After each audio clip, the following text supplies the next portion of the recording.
Alors, nous allons commencer par l'exercice 1.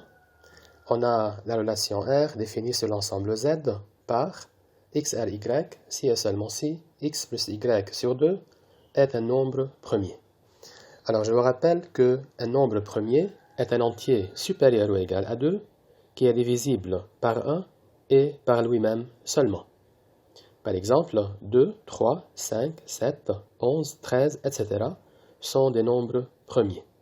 6 n'est pas premier puisqu'il est divisible par 2 ou par 3 aussi. Alors cette relation est-elle réflexive? Est-ce qu'on peut dire que quel que soit x dans z, on a xrx? Autrement dit, est-ce qu'on peut dire que quel que soit x dans z, x plus x sur 2 est un nombre premier? Bien sûr que non, puisque x plus x sur 2, c'est égal à x, qui n'est pas nécessairement premier. Donc, il suffit de donner un contre-exemple. X égale 4, on a, pour x égale 4, x n'est pas en relation avec x, donc ce contre-exemple est suffisant pour conclure que R n'est pas réflexive. Ensuite, est-ce que la relation est symétrique?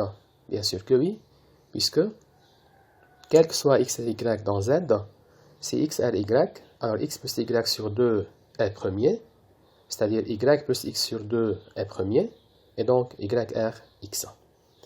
La relation n'est pas antisymétrique. Pour cela, il suffit de donner un contre-exemple. Donc il suffit de trouver dans Z deux éléments différents, x et y, tels que xry et yrx. Alors prenez x égale 2 et y égale 4. On a 2r4, 4r2 et 2 est différent de 4. Donc ce contre-exemple montre que la relation n'est pas antisymétrique. Finalement, est-ce que la relation R est transitive si x est en relation avec y et y est en relation avec z? Alors x plus y sur 2 est premier et y plus z sur 2 est premier. En général, il n'y a pas de raison pour que x plus z sur 2 soit premier. Vous pouvez prendre le contre-exemple suivant. Prenez x égale 1, y égale 5 et z égale 17. On a 1R5 et 5R17, mais 1 n'est pas en relation avec 17. Donc, la relation n'est pas transitive. On peut bien sûr prendre un autre contre-exemple. Vous pouvez prendre 0, 4 et 2.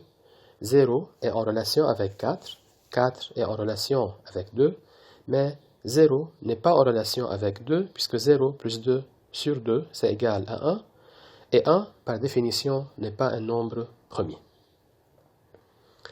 Alors, l'exercice 2, on a la relation R, binaire, définie sur l'ensemble R par xry si et seulement si x2 plus y2 est inférieur ou égal à 3. Est-ce que cette relation est réflexive? Est-ce que, quel que soit x dans R, nous avons xrx? Autrement dit, est-ce que quel que soit x dans R, nous avons x au carré plus x au carré est inférieur ou égal à 3? Bien sûr que non. Alors, il suffit de donner un contre-exemple. Prenez, par exemple, x égale 2. Est-ce que 2 au carré plus 2 au carré est inférieur ou égal à 3? Bien sûr que non. Donc, 2 n'est pas en relation avec 2. La relation est donc pas réflexive. Est-ce que R est symétrique?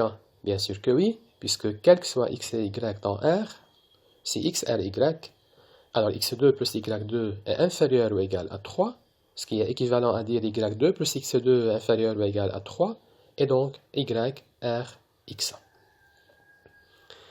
La relation R n'est pas antisymétrique.